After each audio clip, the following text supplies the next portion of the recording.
The wind was howling across the high plains of Wyoming, pulling at the last stubborn leaves clinging to the old cottonwoods near the Miller Ranch. Storm clouds rolled in heavy and bruised, casting the distant Tetons in a haze of shifting gray. Grace Miller, 39, sun-browned, with hands roughened by years of hard work, rode her old chestnut gelding along the fence line, her hat pulled low against the drizzle. Every autumn, as the air sharpened and the days shortened, she felt her father's presence stronger than ever. She missed him most on these evenings, alone in the endless land he'd taught her to love and protect. Grace's connection to this place ran deeper than roots. She was the third generation to work the Miller land, and folks around Jackson called her stubborn, sometimes ornery, but nobody questioned her loyalty to the wild country or the animals that roamed it. The Mustangs especially, they were in her blood. Her father had been a legend, known for risking everything to rescue wild horses trapped by storms or human greed. He'd died out here, tangled in wire and thunder, trying to save a Mustang mare years ago. Grace never forgot. Tonight, lightning flickered on the horizon as she checked the north fence, humming tunelessly to calm her nerves. She'd just dismounted to tighten a sagging wire when a shrill, desperate whinny cut through the storm. Sharp, urgent, wild. Grace froze, her heart thudding.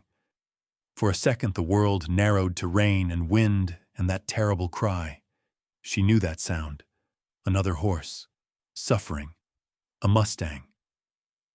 Grace left her gelding ground-tied and moved into the scrub, boots squelching in the muddy grass.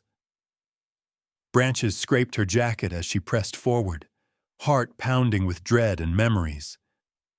There, in a narrow gully near the old fire road, she saw her, an iron-gray Mustang mare, trembling, eyes wild with terror. The mare's hind leg was caught in a vicious tangle of barbed wire, blood streaming down her flank. The wire was old, maybe left by careless trappers or poachers. Every time the mare struggled, the wire bit deeper. Her breathing was harsh, eyes rolling white. Grace's stomach twisted. This was how her father died. For a heartbeat, fear pinned her in place. She could hear his voice, steady and gentle. Grace, it's not about being brave. It's about showing up, even when you're scared. She closed her eyes, forcing the storm in her head to quiet, then crept forward, hands held out, voice soft. Easy, girl. I'm not here to hurt you. Just breathe, okay? The Mustang shivered, nostrils flaring but didn't bolt. Grace saw the whites of her eyes, saw herself reflected, scared, determined, alone in the dark.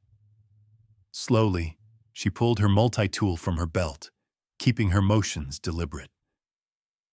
The storm picked up, rain stinging her face.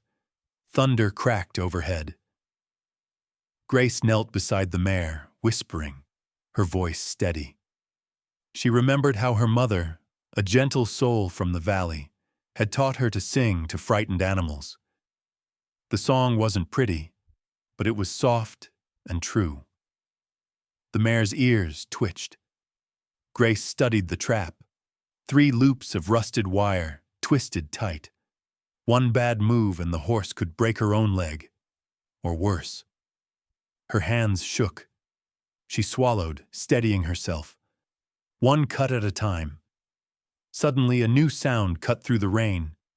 A deep, rumbling snort, then the heavy thud of hooves on wet ground. Grace jerked up, her breath catching. From the shadowed edge of the gully, 5 wild Mustangs appeared, ghosts in the storm. Their leader was unmistakable.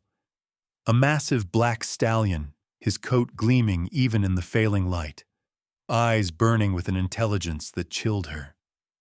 The rest of the band fanned out. 2 younger mares, a yearling colt, and an old dun with a scar down her flank. They moved as one, encircling the trapped mare and Grace. The stallion tossed his head, mane whipping. His gaze locked on Grace, steady, unreadable. Grace's heart hammered. She understood the risk. Mustangs could be fiercely protective, especially when one of their own was hurt. One wrong move and they could trample her, or the wounded horse. Grace raised her voice, gentle but firm. "It's okay. I'm just trying to help. I promise." Her hands never left the mare, her body tense as a coiled spring. The black stallion stepped closer, nostrils flaring, ears flat. The other horses formed a barrier, blocking any escape. The storm raged, wind bending the grass flat. Grace worked fast but careful, every muscle trembling. The wire was tangled deep. She talked constantly, not sure if she was calming the horse or herself. Memories of her father, his hands steady, his voice calm even in the face of chaos, flooded her. She tried to channel him now, tried to be the rancher he'd raised her to be. The stallion's eyes never left hers. In them, she saw a challenge, but also something else. A question. Thunder shook the earth. Grace's knife slipped, drawing blood on her palm. She hissed, but didn't stop. The gray mare's breathing slowed as Grace whispered, "Come on, girl, just a little longer." With a final tug, the wire snapped free. The mare stumbled but stayed standing, sides heaving. The band of mustangs surged forward, snorting and stamping. Grace held her breath, waiting for the worst. The black stallion approached, so close she could see the rain beating on his muzzle. He bowed his head, just once, a gesture of ancient trust. Grace exhaled, tears mixing with the rain. In that wild, electric moment, woman and horse and storm became one, a silent promise exchanged between the living and the lost. Grace's breath came in shallow bursts as the circle of wild horses tightened around her and the wounded mare. Rain hissed down, blurring the sharp angles of the stallion's frame as he stepped closer, his hooves soundless in the soaked earth. Each second stretched, taut as wire. The other mustangs formed a living barricade, eyes wide, muscles coiled. Grace knew instinct told them to protect their own at all costs. A trapped animal could be the end of a herd, if predators or humans lurked too close. She understood their fear. She felt it in her bones. Her hands were slick with rain and the mare's blood, her mind racing through every story her parents had ever told about wild horses, how their hearts could be fierce, their trust hard-won and fragile as spun glass. She remembered her mother's words, spoken over mugs of sage tea on windy nights. "Grace, if you want a Mustang to trust you, you have to make yourself small. Humility, patience. Never forget, these horses owe us nothing." Now, as the black stallion loomed so close she could smell the wildness on his hide, Grace forced herself to crouch lower, keeping her profile small, her voice gentle. "Easy, boy. I know you're scared for her. I'm scared too."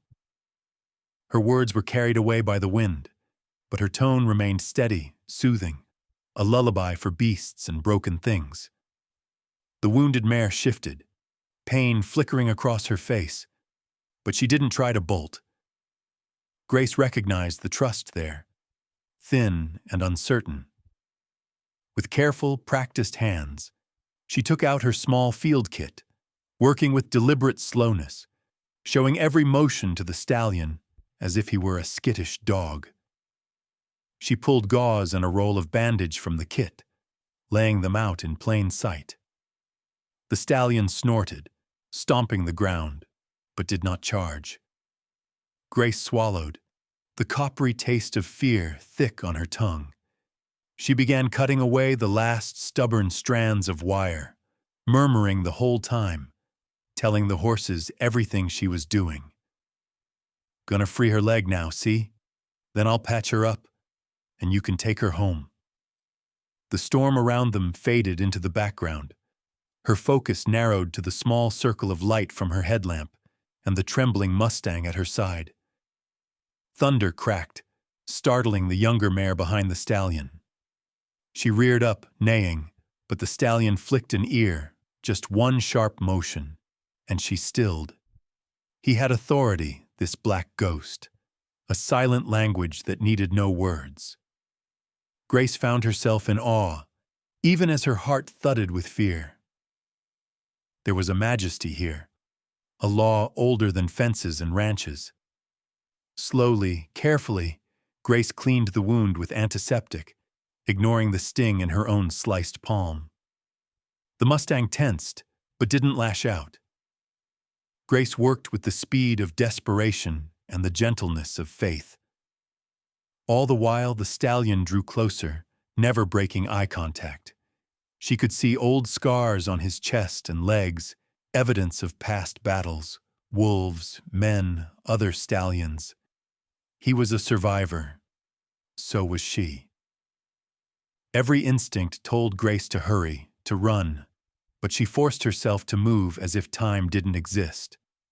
With the bandage in place, she wrapped the mare's leg, tying it off in a knot her father had shown her, one-handed, years ago by lamplight.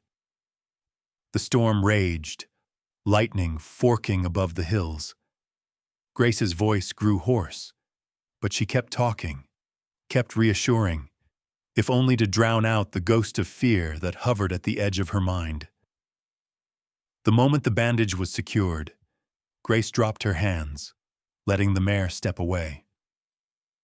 The wounded horse limped a few feet, then turned back, pressing her muzzle to Grace's shoulder.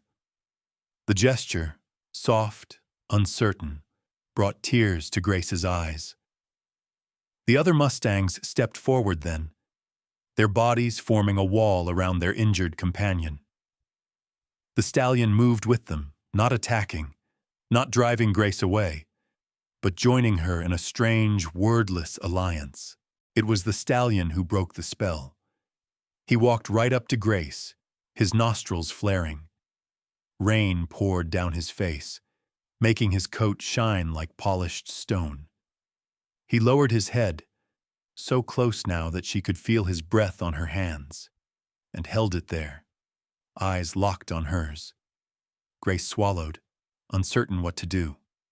The gesture was unmistakable, a bow, an offering, a sign of trust and gratitude. For a moment, Grace forgot the storm, forgot the wire and blood, forgot even her own grief. She reached out, palm up, letting the stallion sniff her skin. He didn't shy away. Time hung suspended, breathless and bright. It was the closest she'd ever been to a wild Mustang, and she felt the electricity of it, something ancient, sacred, like standing on holy ground. Finally, the stallion straightened, snorted, and turned away, gathering his herd with a snort and a stamp. The wounded mare, now bandaged, moved to the center of the group, protected on all sides. The other horses followed the stallion's lead, forming a loose circle, eyes never leaving Grace. Grace took a step back, heart pounding. She knew not to overstay her welcome. She'd done what she could. As she retreated, she watched the stallion nudge the mare, watched the wild herd close ranks, their bodies shimmering in the rain. Grace stood alone in the gully, soaked and shaking, but filled with a strange, buoyant hope. For the first time in years, she felt a weight lift, a sense that maybe, just maybe, the land was forgiving her, or at least allowing her to begin again. As the wild horses disappeared into the night, Grace pressed her bloody palm to her heart, whispering a silent promise to her father and the herd alike. She would not let this moment be lost. The storm had finally blown itself out by dawn, leaving behind a world washed clean and silent under a pale Wyoming sky. Grace Miller stood at her kitchen sink, staring out the window toward the north pastures, coffee cooling in her hand. She'd barely slept, a restless doze haunted by dreams of wild hooves, wire, and a black stallion's unblinking gaze. When sunlight began to edge over the Tetons, painting the hills in streaks of gold and pink, she couldn't sit still any longer. She saddled her old gelding and rode out, drawn back to the place where the wild and human worlds had collided. The gully was nearly unrecognizable in the daylight. The muddy ground was scored by hoofprints, tufts of mane and tail caught on the lower branches, splashes of dried blood marking where the Mustang mare had struggled. Grace dismounted and knelt, running her fingers over the churned-up earth, seeing the scene as it must have looked just hours before. 5 wild horses, a wounded mare, herself kneeling in the mud, the storm howling overhead. Her hands shook a little as she pressed them into the cool, damp soil. She found the bloodied wire, now twisted and trampled, and collected it in a plastic feed sack. Something about the act felt ritualistic, as if she was gathering up old ghosts. She paused, scanning the ground for any sign of the Mustangs. There were fresh prints everywhere, narrow, deep, with a splay that marked them as wild. Grace followed them a few yards, heart thumping, but there was no sign of the horses themselves. No flash of black coat, no soft whinny from the brush. It was as if the herd had vanished into thin air, leaving only the memory of last night's chaos. A part of her wondered if it had really happened at all. She sat on a fallen log and closed her eyes, listening to the wind. The events replayed in her mind, the fear, the trust, the stallion's bow of gratitude. She touched the bandage she'd wrapped around her own cut palm, still raw and stinging. That pain was real. The feeling in her chest was real too, a strange combination of awe and relief, a sense that some ancient story had played out and left her changed. Grace didn't tell anyone about the encounter, at least not at first. It felt too big, too sacred to share with just anyone. She carried it inside her, a glowing ember, something to be tended privately.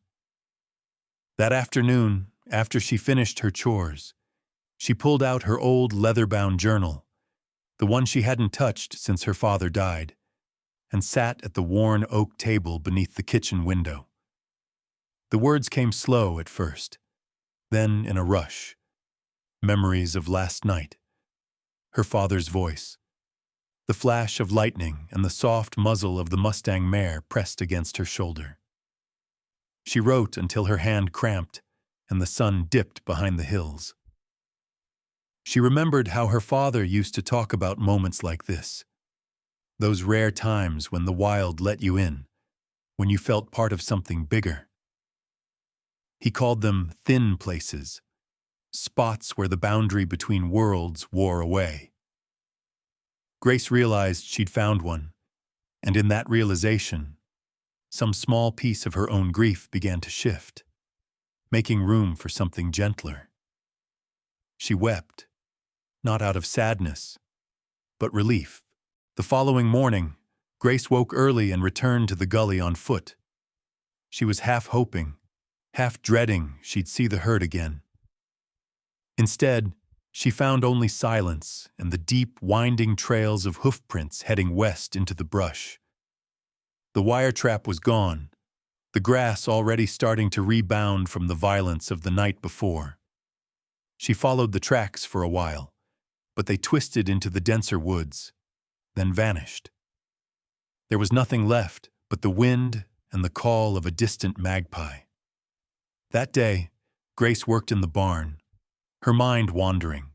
She mended tack, swept the aisle, and let her thoughts drift to the Mustang herd. Had the mare survived the night? Was she still limping, or had she found a safe place to heal? Would the black stallion remember her? This human who had entered their circle and left it changed? In the quiet that followed the storm, Grace noticed her own heart felt lighter.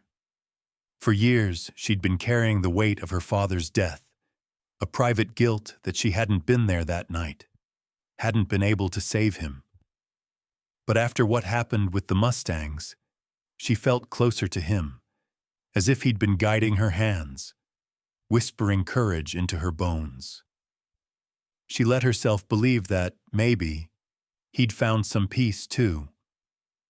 Grace decided to keep what had happened to herself, at least for now.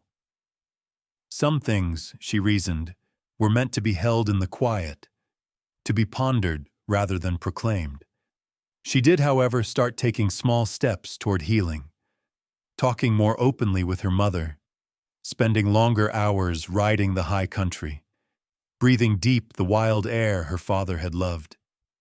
She made it a ritual to visit the gully every few days, scanning for signs of the Mustang herd. Sometimes she found fresh prints or a tuft of black hair snagged on a fence post. Sometimes she found nothing but her own reflection in a puddle, older, wiser, with new light in her eyes.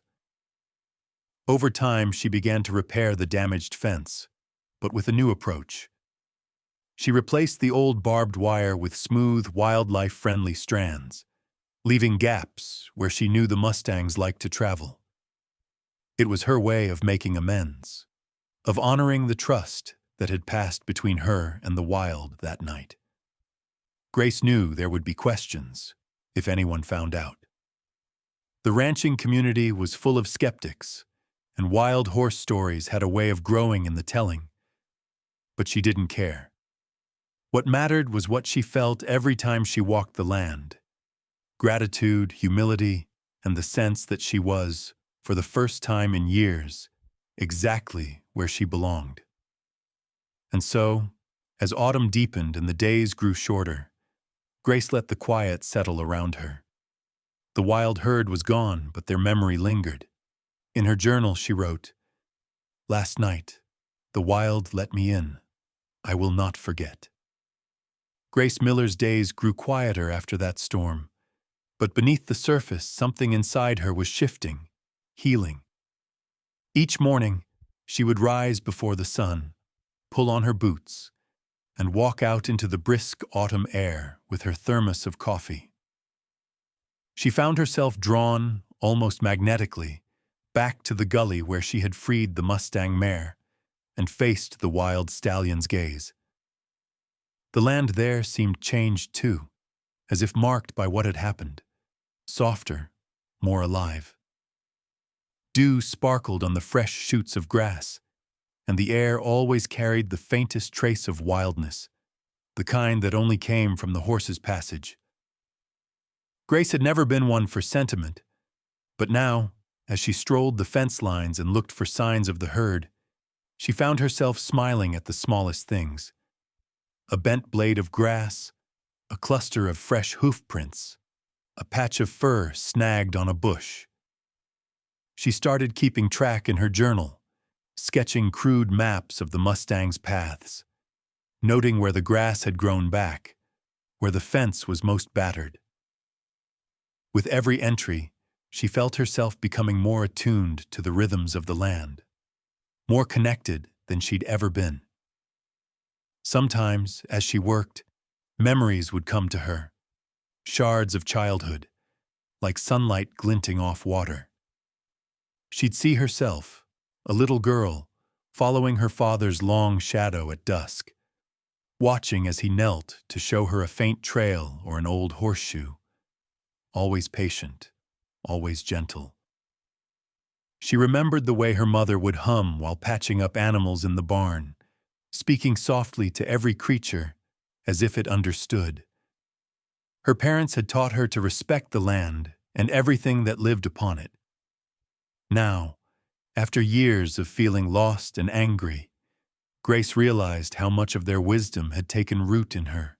As the days went by, she rebuilt the broken fence, choosing smooth wire this time, easier on animals that might try to cross.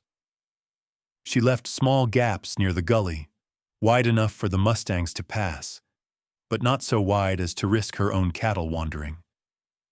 She worked slowly, methodically, as if each nail she hammered was a promise, not just to her livestock, but to the wild ones too.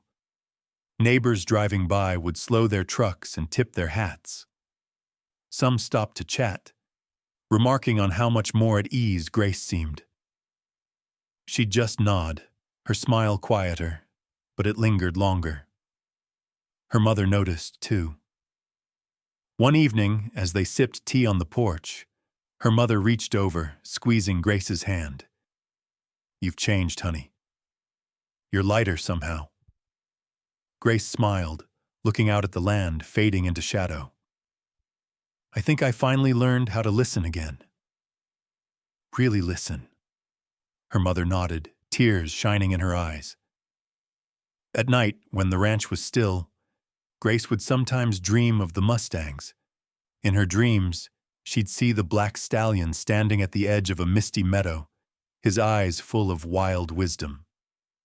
The wounded mare was there too, running strong and free, her limp gone. Grace would run with them through moonlit fields, feeling her heart lift with every stride, as if she were both horse and woman, untethered, unafraid. Sometimes she'd wake with the feeling still in her chest, like a song she almost remembered. She began to write these dreams in her journal, along with everything else: the weather, the state of the fences, new animal tracks she'd found. It became a ritual, a way to honor what she'd experienced, and to remind herself that the boundary between her world and the wilds wasn't as solid as she once believed. Word began to spread in town that Grace Miller was spending more time on conservation. She started showing up at local meetings, not as the hard-edged rancher people remembered, but as someone who listened first, spoke second. She met with other ranchers, some skeptical, some curious, to talk about ways to keep livestock safe while letting the wild horses roam. She offered to help repair fences, shared her sketches and notes with anyone who would listen. There were a few who scoffed, called her soft, said she was letting sentiment get in the way of business. Grace just shrugged them off, her resolve deepening. She knew what she'd seen, what she'd felt out there in the gully. The memory of the black stallion's bowed head, the trust in the mare's dark eyes. It gave her strength, made her braver than she'd thought possible. One afternoon, as she was repairing a section of fence along the ridge, a pair of kids from the next ranch wandered over, eyes wide. "Is it true, Miss Miller? Did you really touch a wild Mustang?" Grace grinned, dusting off her gloves. "Let's just say, sometimes the wild lets you get close if you're lucky."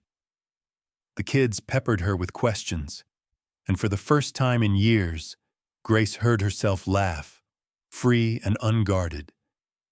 She started inviting young people from the community out to the ranch, showing them how to read tracks, how to move quietly through the grass, how to leave the land better than they found it. In those moments, teaching the next generation, she felt closest to her father, as if his lessons were being passed on through her hands.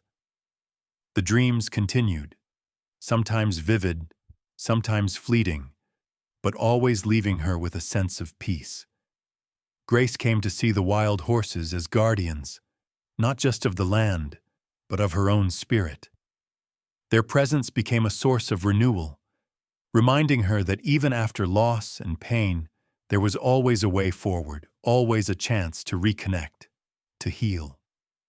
And so, as the first snows dusted the mountains, Grace looked out over her land, her heart quiet, her spirit steady. She no longer searched the horizon for the Mustangs with desperation. Instead, she waited patiently, trusting that if the wild needed her again, she'd be ready, open and unafraid. As autumn bled into winter, the land around Grace Miller's ranch seemed to breathe a little easier. The grass along the repaired fence line grew tall and soft, dew shimmering at dawn. Sometimes Grace would spot a trail of fresh hoofprints, or hear, just before sunrise, the distant thunder of Mustangs running free through the foothills. Each small sign left her heart lighter, her sense of purpose firmer. But peace in the wild was always fragile, and soon rumors began to blow in on the wind, colder and sharper than the coming frost. It started with an overheard conversation at the feed store. Two neighboring ranchers, voices low and tense, complaining about missing livestock and damn Mustang trouble. A third man, rough-voiced, mentioned traps found in the North Valley. Grace listened quietly, mask of calm on her face, but worry crawled down her spine. At the next town meeting, the talk was even darker. Several ranchers grumbled about lost cattle, blaming wild horses for broken fences and trampled fields. Some, eyes narrowed, muttered about solutions, the kind that left no room for wildness. One morning, Grace found evidence on her own land. A section of the new wildlife-friendly fence pulled apart, with strange boot prints pressed deep into the mud nearby. Her chest tightened. Down by the creek, she stumbled on something worse. A snare, thick wire looped between two trees, baited with salt blocks. The trap was crude but deadly, designed to snap tight around a Mustang's leg or neck. Grace's hands shook as she dismantled it, anger burning beneath her skin. She crushed the wire beneath her boot, hating the cowardice in its twisted metal. For days, she scoured the back corners of her property, searching for more traps. She found 3 more, one by an old cattle trail, another in the shadow of a cottonwood grove, a third hidden near the gully where she'd helped the wounded mare. Each time she destroyed the traps and carried the remains home, piling them on the porch as grim trophies. The fear she'd felt as a girl, the night her father died, returned, cold and paralyzing. But this time, she refused to let it rule her. One afternoon, while following a faint line of hoofprints into the canyon west of her ranch, Grace saw the wild herd again. The black stallion was there, standing sentinel atop a sandstone ridge, mane whipping in the wind. The wounded mare limped behind the group, flanked by the old dun and the yearling colt. The herd looked thinner, more restless, eyes wide and wary. Grace stayed back, crouched behind a juniper bush, heart aching. The horses moved differently now, sticking to the deepest shadows, rarely venturing into the open. She saw scars on the stallion's shoulder, fresh, raw, a sign he'd fought off some recent threat. As the herd moved deeper into the canyon, Grace noticed something else. A dusting of salt on a flat rock, boot prints circling the edge. Someone was baiting the horses, trying to lure them into the traps. Her blood ran cold. She followed the tracks as far as she dared, careful not to be seen, then doubled back, keeping her eyes peeled for any sign of movement. She realized, with a chill, that she was not alone. Somewhere beyond the trees, a watcher lingered. Over the next week, Grace became more cautious, wary even in her own home.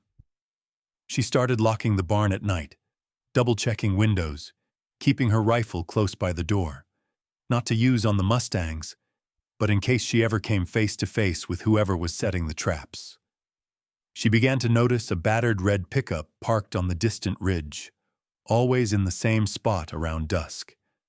Once, while mending a fence, she caught the glint of binoculars in the late afternoon sun. Her suspicions sharpened. Someone was watching her. Someone knew she cared about the wild herd and was waiting for her to slip up. Her fear deepened into anger, but she refused to be driven away.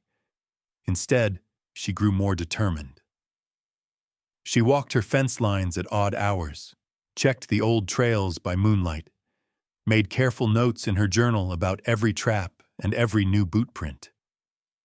One night, Grace sat at her kitchen table, staring at the growing pile of snare wire, her mind spinning with worry.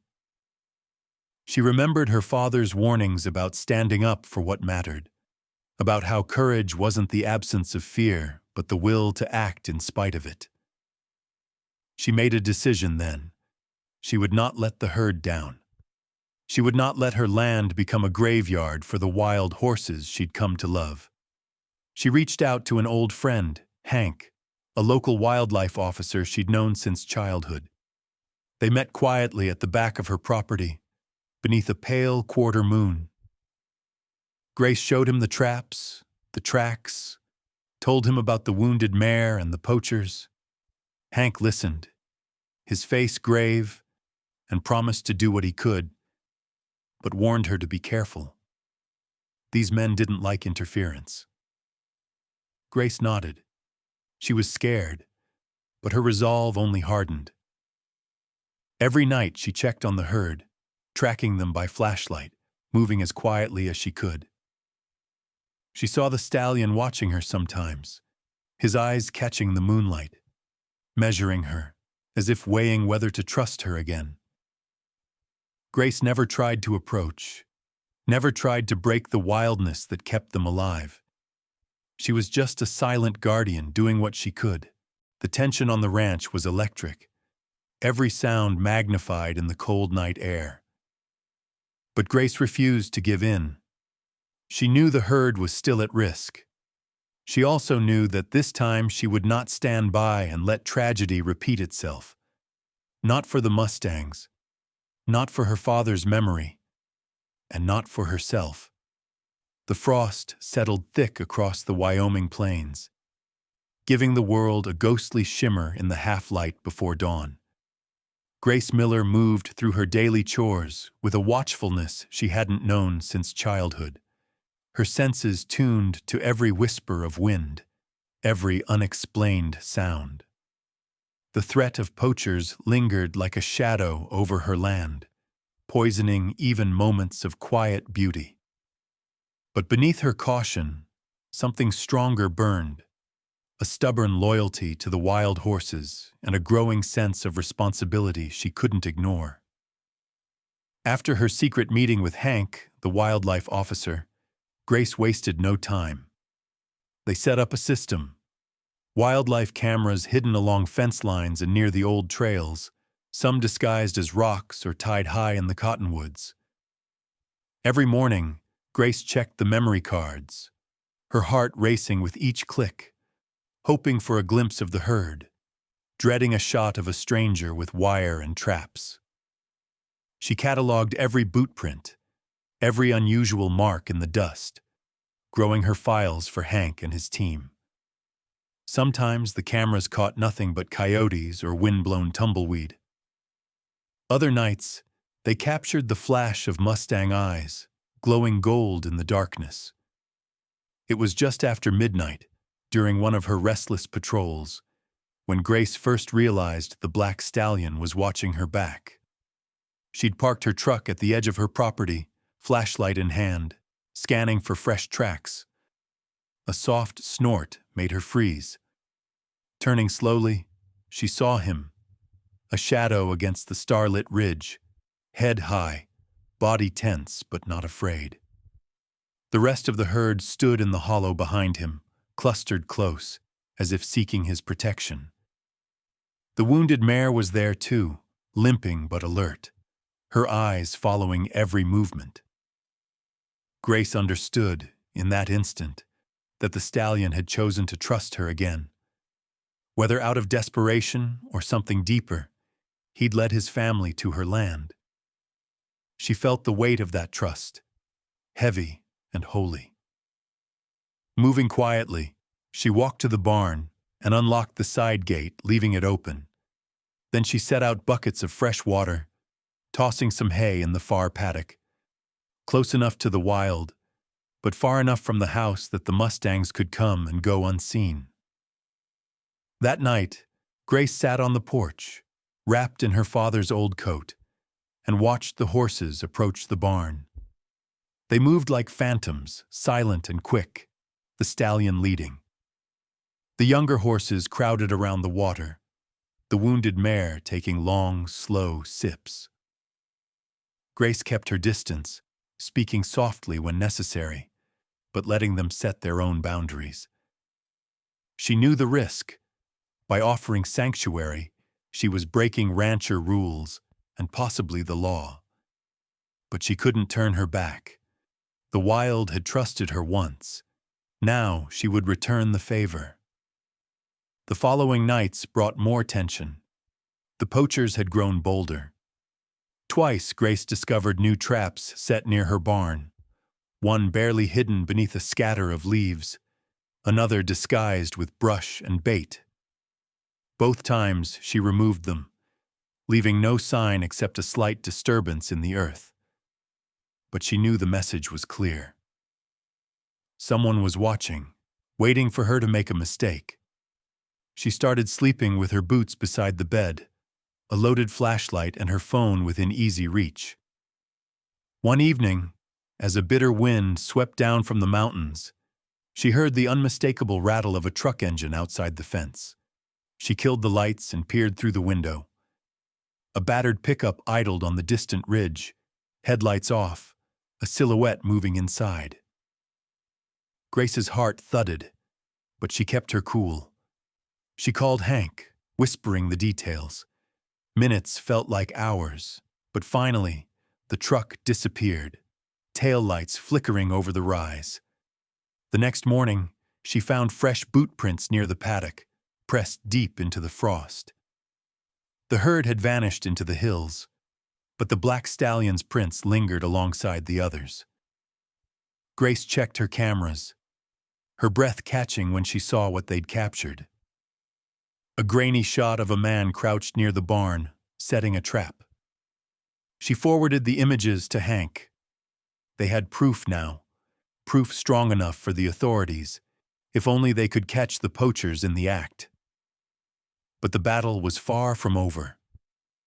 The next night, the stallion brought his herd back, this time staying closer to the barn, as if understanding it was safer near Grace than out in the open.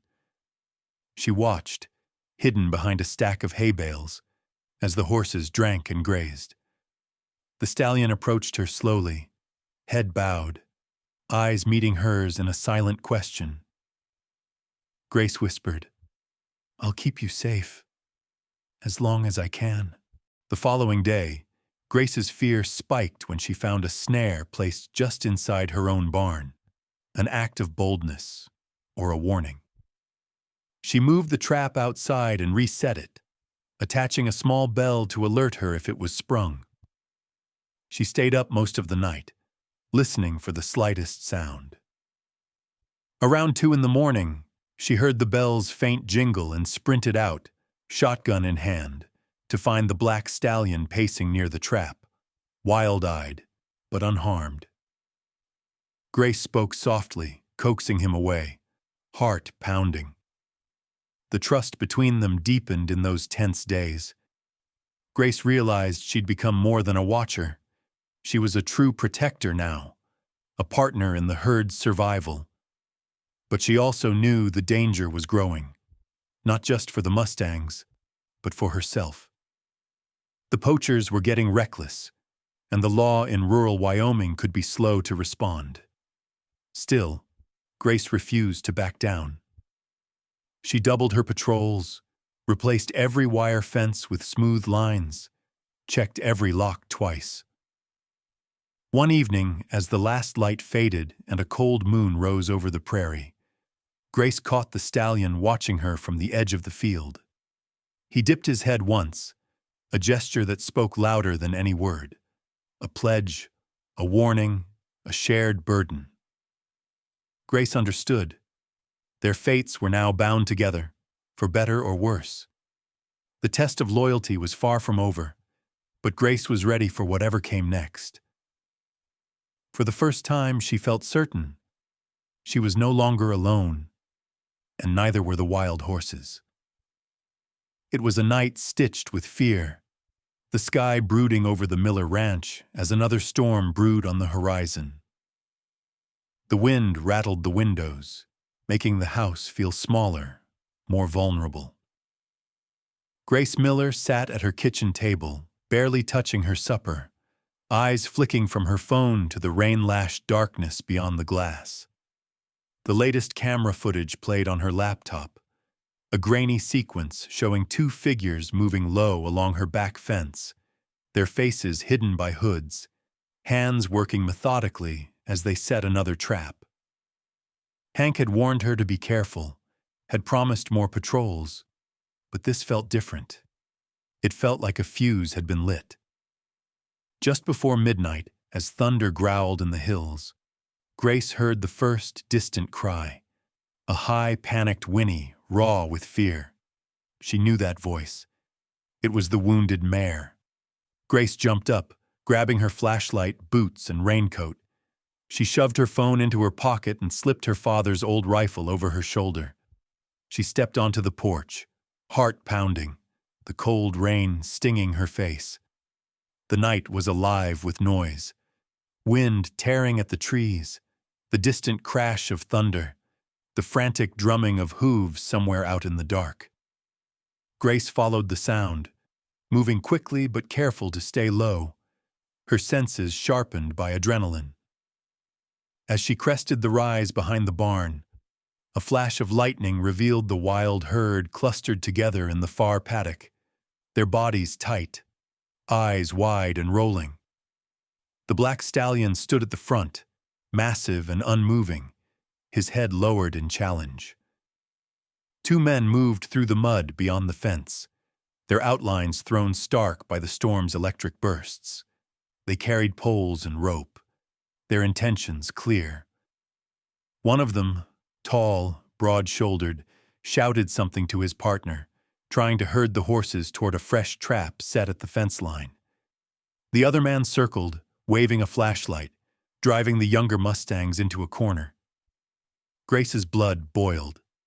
She didn't hesitate. She switched off her own flashlight, moving along the fence until she was just behind the Poachers.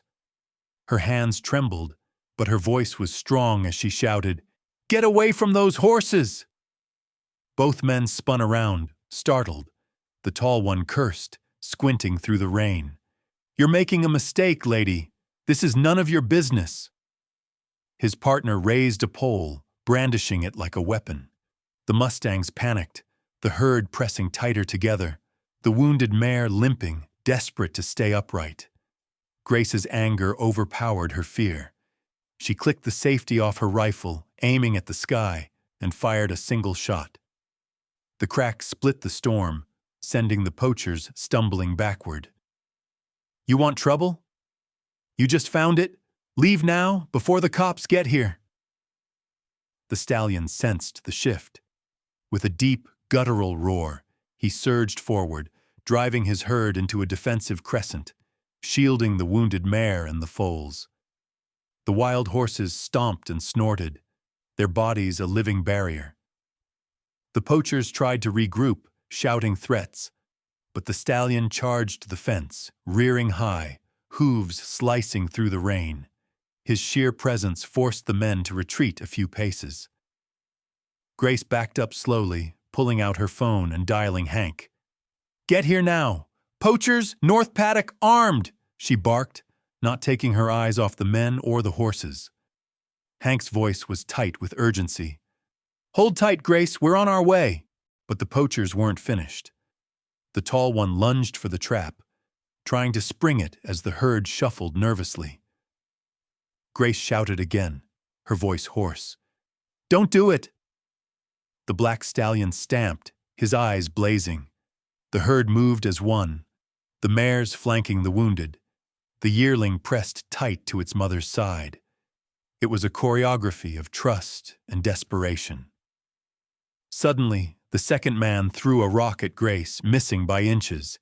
She ducked, then flicked on her flashlight, blinding them. The men cursed and staggered back, hands shielding their faces. Grace used the distraction, swinging her beam in wide, erratic arcs, whooping and hollering like a banshee. The noise and confusion spooked the horses, but instead of scattering, the stallion led them in a tight arc, pushing the wounded mare and foals toward the gate Grace had left open. The poachers lunged, but the herd slipped past them, wild and swift. The stallion stopped only once, locking eyes with Grace. She nodded. "Go!" He snorted, then wheeled and vanished into the storm, the herd at his heels. Just then, the poachers charged. Grace braced herself, heart in her throat, but sirens cut through the chaos, blue lights bouncing across the wet fields. Hank's truck and two other deputies roared up the driveway, headlights slicing through the dark. The men tried to run, but slipped in the mud, one going down hard. Within moments, Hank and his team had them in cuffs, faces pressed into the dirt, swearing and spitting. Grace stumbled back, breath coming in ragged gulps. She lowered her rifle, every muscle shaking, rain washing the tears from her face. Hank ran to her, checking for injuries. "You okay?" She nodded, voice thick. "I'm fine. But the herd—" He put a hand on her shoulder. "We'll find them. You did the right thing, Grace. The deputies secured the evidence, traps, rope, the battered truck." Grace watched as they dragged the poachers away, feeling both relief and sorrow. The wild horses were safe for now, but the cost was heavy. She'd risked everything, her ranch, her freedom, maybe her life, to keep the promise she'd made in the storm all those weeks ago. As the rain eased and the first pale light crept over the hills, Grace searched the horizon. There, in the distant gloom, she saw the silhouette of the black stallion, head high, mane streaming. He stood a moment, watching her, then turned and disappeared into the waking world, leaving Grace changed forever by the wild and the night that demanded her courage. The storm passed, but its echoes lingered on Grace Miller's land for days. The air felt stripped and sharp, the kind of silence that follows upheaval. Sheriff's deputies made daily visits to her ranch, cataloging traps and footprints, interviewing neighbors, hauling off the battered red truck. Word spread fast across the valley. Grace had stood her ground and saved the wild herd. Some neighbors praised her, others kept their distance, but none could deny her courage. Despite the victory, Grace moved through her days with a strange ache in her chest, a weight that didn't lift as easily as she'd hoped. The black stallion and his herd were gone, vanished into the folds of the hills after the night of the confrontation. For the first time in weeks, Grace could walk her fence lines without seeing their shadowy forms, without finding fresh prints or tufts of mane snagged on the wire. She was relieved. The wild horses were finally safe from the poachers. Still, their absence felt like a loss, a hollowness in the wild places she'd come to share with them. Each morning, Grace checked the old trails, boots crunching on frost-silvered grass. She found hoofprints here and there, growing fainter as the days went on, until only the memory of thunderous hooves remained. The Mustang band had moved on. She told herself that was good, that their freedom was proof she'd done the right thing, but it didn't stop her from missing them. She felt the land was quieter now, emptier, as if some vital spark had flickered out with the herd's departure. In the aftermath, wildlife officers arrived to help. Hank, true to his word, brought a team from the state, and together with Grace they scouted the canyons and high grass, checking for stragglers, removing every last trap, making sure the ground was safe for whatever creatures might wander through. They found signs of the wounded mare, tracks deeper on one side, a faint streak of blood on a stone, then nothing. Hank reassured Grace that the horse would heal, that wild ones were tougher than people gave them credit for. Grace nodded, But worry tugged at her. She wanted so badly to see the black stallion and his herd again, just once more, to be sure they'd made it out all right. That week, the state wildlife agency sent word. They'd secured a new protected reserve on public land further west, a place where the Mustangs could roam free without threat of ranchers or poachers. It was a bittersweet solution. To Grace, the land belonged as much to the wild as to people like her. But she knew the truth. The closer horses lived to men, the greater the danger. She agreed to help the officers with the difficult task of moving the herd, if they could be found. 3 days after the storm, Grace spotted them in the early dawn, just at the edge of her land, where the sagebrush rose into the foothills.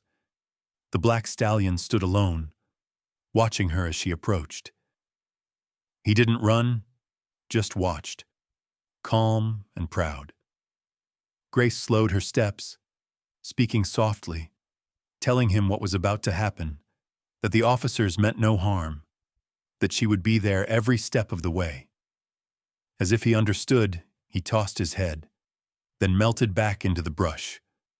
By midday, the wildlife team and a handful of volunteers, including Grace, gathered on the open plain.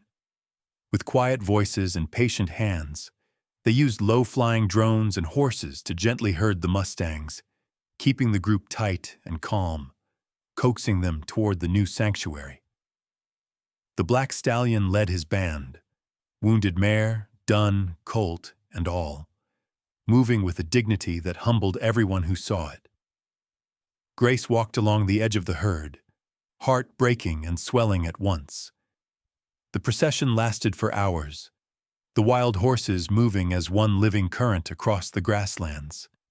They crossed streams, skirted stands of pine, climbed the gentle rise toward the reserve where government signs fluttered on the fence. When they reached the gate, Grace stopped, letting the officers open it wide.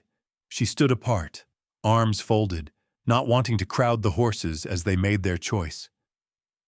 The black stallion paused at the gate.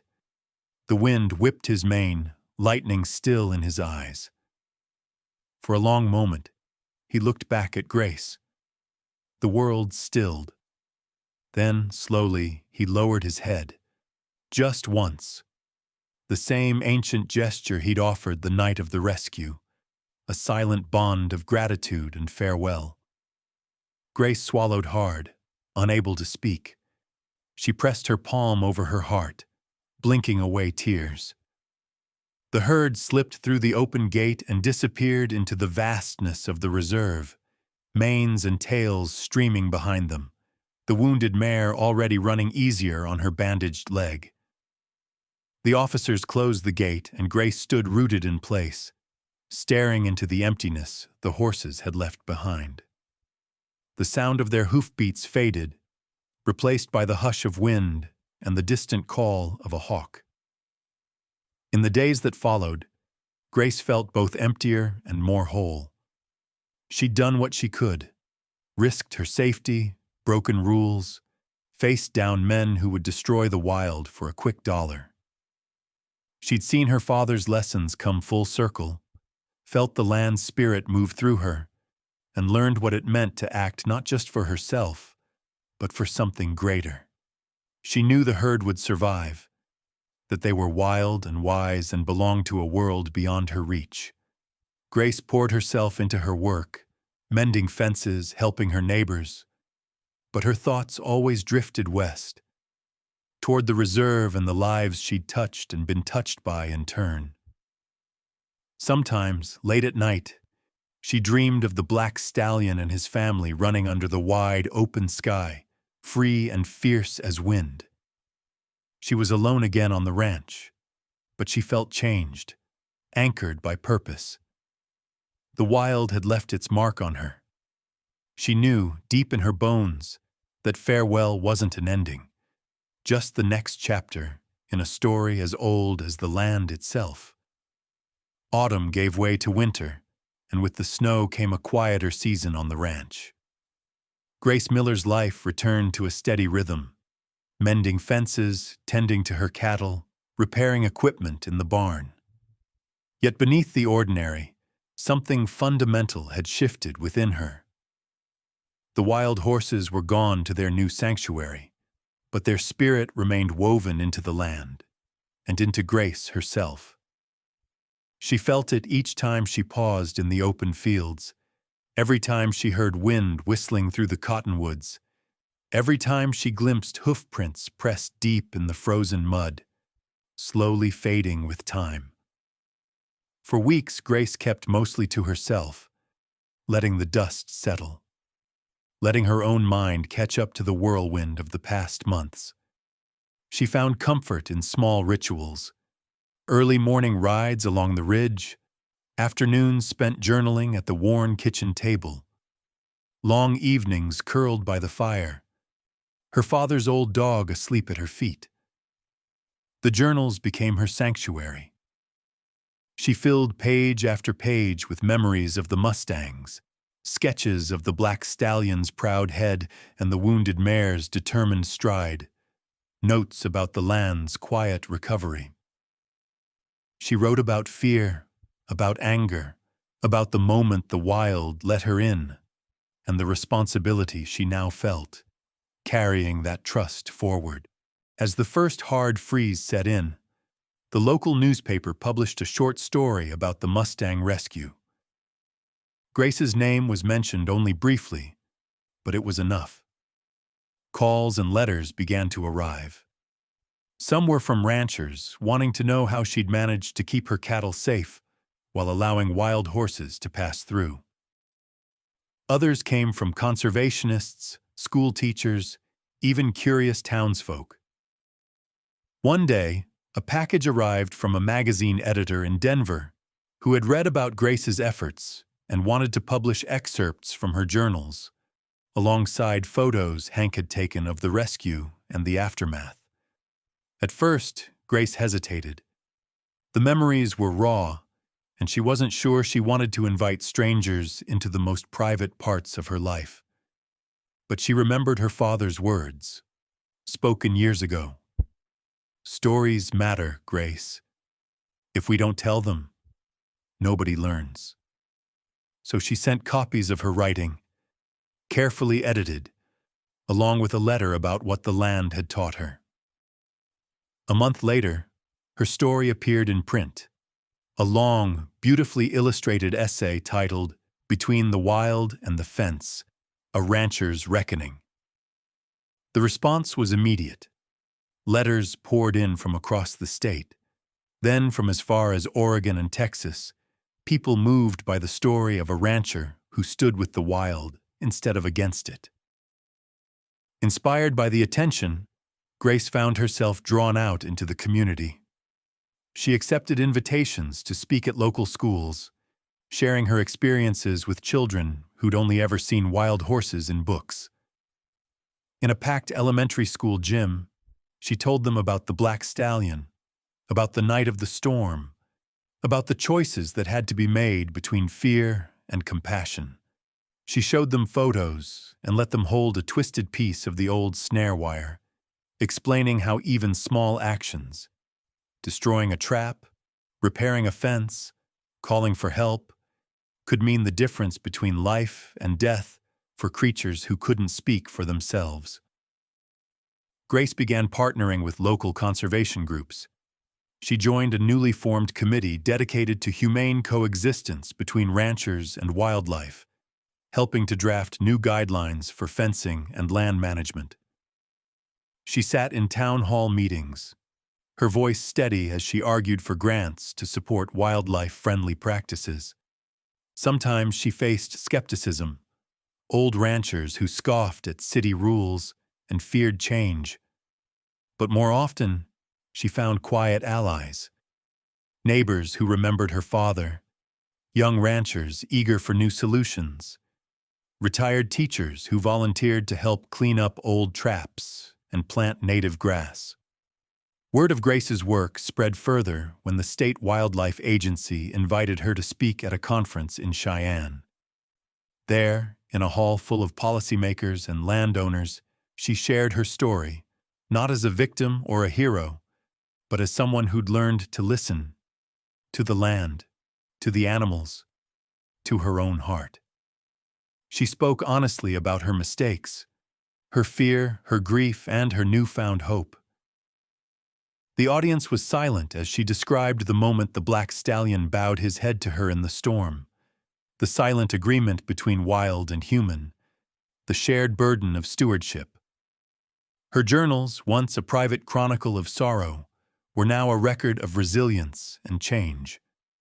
The magazine reprinted her essays, sparking a statewide debate about wild horse management and the future of ethical ranching. Grace welcomed the conversation.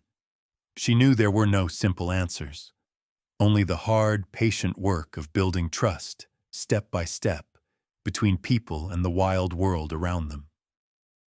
On the ranch, Grace found herself mentoring a new generation.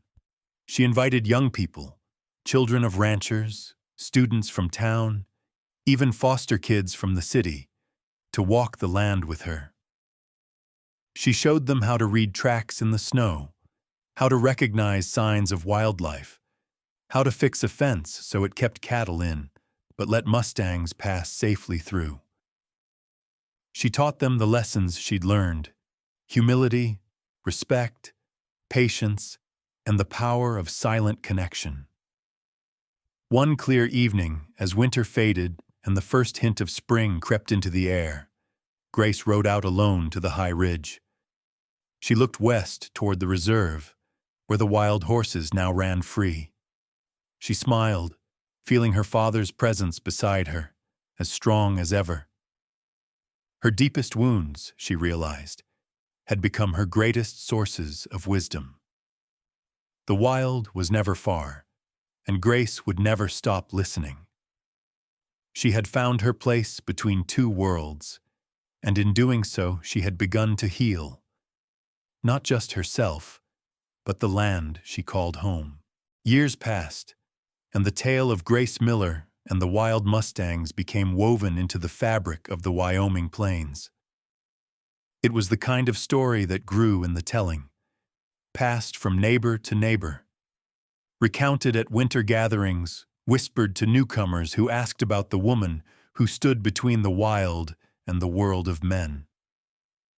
But beneath the legend lay the real truth, shaped by time, hard choices, and a quiet courage that changed more than just a herd of horses. One chilly afternoon, the town council of Jackson invited Grace to a ceremony in her honor. She almost didn't go. Such things had never mattered to her. Awards, speeches, newspaper photos.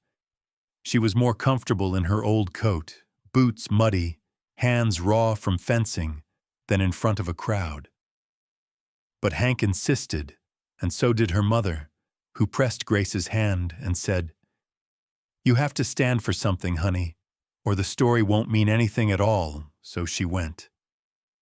The school auditorium was packed. Ranchers, school kids, townsfolk, conservationists, old friends, and even a few journalists from out of state. On the stage, Grace felt the weight of all those eyes. Hank spoke first, telling the story of that stormy night, of the wild stallion's trust, of the traps and the chase, and the choices Grace made when nobody else was watching. The mayor read a proclamation, her voice steady. For courage in the face of danger, for leadership in bridging the gap between tradition and change, for embodying the best of Wyoming's spirit. Grace Miller was to be honored as a protector of the wild. Grace accepted the plaque with a quiet nod, unsure what to say. She glanced out into the crowd and saw her mother, her neighbors, and the faces of the children she'd taught to track Mustangs in the snow. Her heart filled with a strange mix of pride and humility. When the applause faded, Grace stepped up to the microphone, her voice steady, her words simple. She spoke of her father, the man who taught her the language of the land, who died doing what he believed in. She spoke of her mother, whose wisdom taught her to listen and to forgive. She told the story not as a legend, but as a series of small, hard choices, each one rooted in respect, patience, and humility. She spoke about fear and grief, about the burden of stewardship, and the power of silent promises exchanged beneath a stormy sky. But most of all, she spoke about the wild horses, their fierce spirit, their ancient grace, their right to exist beyond the boundaries of fences and laws. She described the moment the black stallion bowed his head, the sense that in choosing trust over fear, she'd become part of something much larger than herself. Grace looked at the young people in the audience and told them, the boundaries between wild and human, fear and hope, they're not as fixed as we think. It's in the moments when we choose trust, humility, and stewardship that we truly find our place on this land. Afterward, there were interviews and photographs, newspaper stories, and congratulations. Grace accepted them all with gratitude, but her real reward came on the quiet mornings after the first spring thaw. She would walk out to the high pasture, the sun rising over the snowy peaks, and pause at the place where wild horses had once thundered past. Sometimes she saw new hoofprints, far out on the horizon, and wondered if the black stallion's descendants still roamed free, carrying a piece of her story with them. Her journals, once a private record of pain and hope, became a touchstone for others. University students studying ecology came to visit the ranch, asking questions about humane fencing, wildlife corridors, and community-driven conservation. Grace shared her hard-won wisdom openly, knowing that knowledge, like compassion, only grew when given away. Her essays were taught in local schools, sparking debate and curiosity. Conservation groups cited her story and efforts to protect wild herds elsewhere, using her experience as a blueprint for coexistence. Over time, Grace saw real change. More ranchers adopted wildlife-friendly practices. State officials funded new reserves and supported programs for young people to learn about stewardship. The wounds between old-timers and newcomers began to heal, patched by the common understanding that the land could hold both cattle and wild horses, if only people chose to work together. The wild Mustangs of Wyoming became not just a symbol of freedom, but of shared responsibility, a living legacy built on the choices of one stubborn, determined woman and a wild stallion who dared to trust her. In the quiet of her home, Grace reflected on what all those years had meant. She thought about the first night she heard the panicked whinny, about the fear that nearly paralyzed her, about her father's lessons echoing through the years. She understood now more than ever that true courage wasn't about taming the wild or conquering the unknown. It was about opening her heart to it, standing with it, even when the cost was high. She thought about healing, not as an endpoint, but as a journey. The pain of loss had never truly left her, but it had transformed, softened by acts of compassion, by moments of connection with the wild, by the steady, patient rebuilding of trust. Her scars, both visible and hidden, had become the lines of her story, proof that she had lived bravely, if imperfectly. On the last day of summer, Grace stood at the edge of her land, the grass tall and golden, the sky wide and endless. Far out on the prairie, a herd of Mustangs grazed. One among them, a powerful black stallion, head high, mane lifting in the wind. She couldn't be sure if it was the same horse or a descendant, but it didn't matter. What mattered was the spirit she saw there. Freedom, resilience, the echo of a promise made years before. Grace smiled, feeling at peace. She had found her place in the story of the land, not as a conqueror, but as a steward, a bridge between wild and human, past and future, hope and memory. She knew her legacy would live on, not just in stories, but in every hoofbeat that thundered across the Wyoming plains, every young hand learning to mend a fence with care, every small act of trust between human and wild. The story would outlive her, and that, she thought, was exactly as it should be.